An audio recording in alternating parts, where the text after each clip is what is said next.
مذہبی لوگوں کے الو بنانے کے طریقے. یاد رہے گا عنوان اسلامیات میں سوچ رہا ہوں نصاب میں شامل کراؤں اس کو. ایم اے اسلامیات میں یہ شامل ہوگا اگر مجھے حکومت ملی تو. مذہبی لوگوں کو الو بنانے کے طریقے. پہلا طریقہ تو وہی عملیات, جن چڑیل بھوت آسے فلانا, اس سے لوگ ایسا عقیدت میں, کیونکہ ہر گھر میں پریشانی ہے, آپ نے جن چڑیل بھوت بول دیا وہ آپ کا مرید ہو جائے گا. وہ نہ مفتیوں کو بزرگوں کو تو دو ٹکے کا نہیں سمجھے گا, وہ کہے گا پہنچے ہوئے تو یہ ہیں. اور کچھ مسمرزم بھی سیکھ لو. یہ مذہبی لوگوں کا کیا ہے یار, وہ پڑھ کے دیتے ہیں حضرت جی کچھ جیسے پڑھ کے دیتے ہیں, بڑا فائدہ, حالانکہ کوئی فائدہ نہیں ہو رہا, لیکن بس دماغ میں کھوپڑی میں بھوسا بھر گیا ہے کہ فائدہ ہوتا ہے. یہ سب سے بڑا طریقہ ہے. اور یہ ایسا حرام خوروں کا ایسا طریقہ کہ ایسے مدرسوں کے محتمم 4 بیویاں لے کے گھوم رہے ہیں, بزنس ان کا اتنا, لوگ پیسہ لا رہے ہیں اور ان کو رکھنے کے لیے جگہ نہیں. اس میں لوگ کہتے ہیں حضرت جی تو پیسے لیتے ہی نہیں, وہ زیادہ بڑا فراڈی ہے جو پیسے نہیں لے رہا. اس کو پتا ہے پیسے لوں گا تو 500 روپے ریٹ ہوگا, جب نہیں لوں گا تو پھر ٹھیک ہو گیا تو 5 کروڑ لا کے دے گا. یہ میرے یہ الو نہیں بنایا کرو مجھے کہ حضرت جی پیسے نہیں لیتے. جو پیسے نہیں لیتے وہ زیادہ بڑا فراڈی ہے.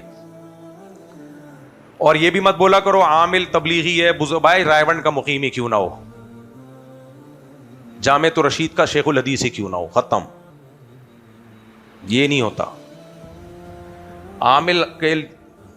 عامل سے میری مراد جو جن چڑیل بھوت کا کام کرتے ہیں.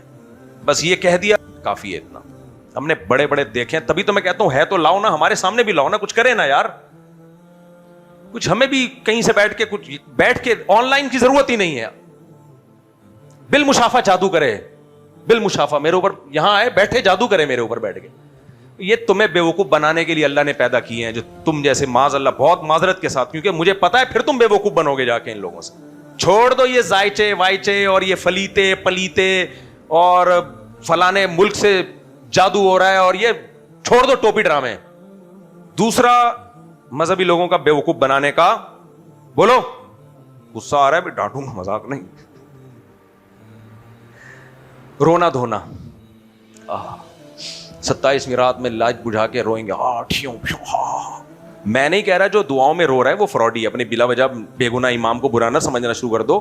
ختم قرآن کے موقع پہ رونا آنا نیچرل ہے, لیکن اس رونے سے وہ جیسے آپ کے گناہ اللہ کے سامنے معاف کرا رہا ہوتا ہے نا, پورے سال جو اس نے آپ کے گناہ کیے ہوتے ہیں جو اس کے کھاتے میں, وہ آپ سے معاف کرا رہا ہوتا ہے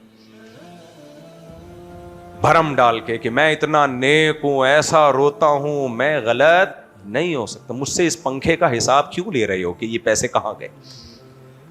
سمجھ میں آ رہی ہے بات کہ نہیں آ رہی؟ مجھ سے کیوں پوچھ رہے ہو یہ گاڑی کہاں سے آئی؟ مجھ سے کیوں پوچھ رہے ہو کہ مسجد میں جتنے پیسے آ رہے ہیں کوئی آڈٹ کا سسٹم ہے ہی نہیں؟ مجھ سے کیوں پوچھ رہے ہو کہ ان مدرسوں کے لیے جو اس دن بکرا لے کر آیا تھا وہ بکرا کیا بک رہا ہے, کیا کہہ رہا ہے وہ بکرا؟ تو پھر ایسے امام کی ایک عادت یہ بھی ہوتی ہے جس سے اس کو خطرہ ہوتا ہے نا, فرض نماز کے بعد اس کا نام لے کے اسپیشل پیکج کی دعائیں ہوتی ہیں اس کی. یا اللہ جمشید صاحب, سب سے بڑا ٹینشن میرے لیے کون ہے, اندر اندر کہہ رہا ہوتا ہے جمشید صاحب, یا اللہ جمشید صاحب کو خوب مال و دولت عطا فرما. جمشید صاحب تو چوڑے میں آ گئے, مجھے اتنا پروٹوکول مل رہا ہے یار, آئندہ جمشید صاحب بولیں گے ان کے خلاف.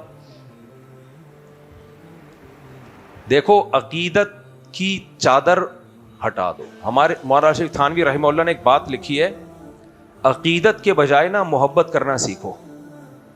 عقیدت میں انسان اندھا ہوتا ہے, محبت میں عشق معاشقے میں تو اندھا ہوتا ہے, لیکن علماء صلحاء سے محبت میں اندھا نہیں ہو جاتا انسان.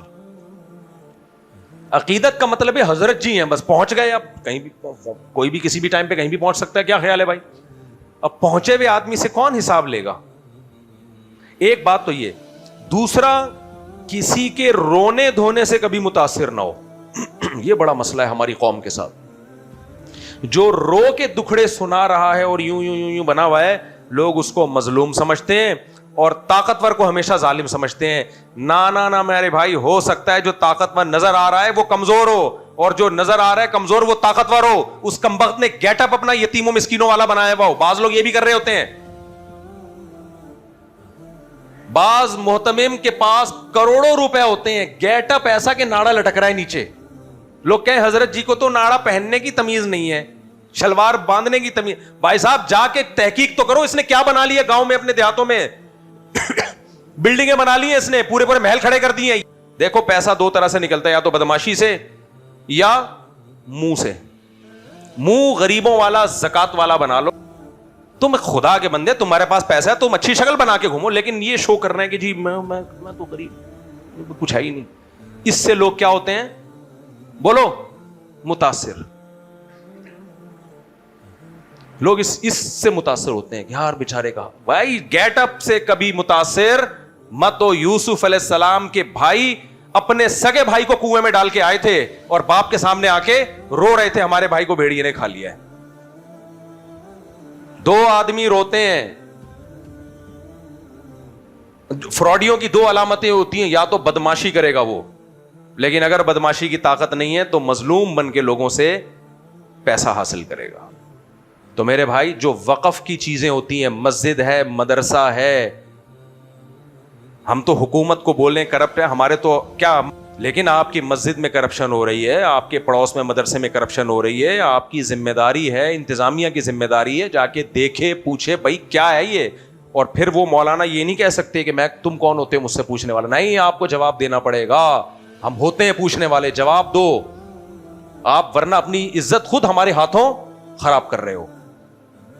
پھر ایسے امام کو جب نکالا جاتا ہے نا تو وہ 100 لوگوں کو جا کے اس نے اپنا ہم نوا بنایا ہوا, تو رو رو کے دو ہائے دیکھو مجھے نکالنے والے ہیں, مجھے اب کیا کرنے والے ہیں, میں تو جا رہا ہوں بس میں چلا جاؤں گا, کسی بھی دن آپ دیکھیں گے میں نہیں ہوں گا. لوگ کہہ رہے نہیں نہیں نہیں نہیں, ہم آپ کو جانے, یہ نہیں کہ جا کے تحقیق کرو یہ کیوں نکال رہے ہیں, اس کو ہو کیا رہا ہے, کوئی تحقیق نہیں.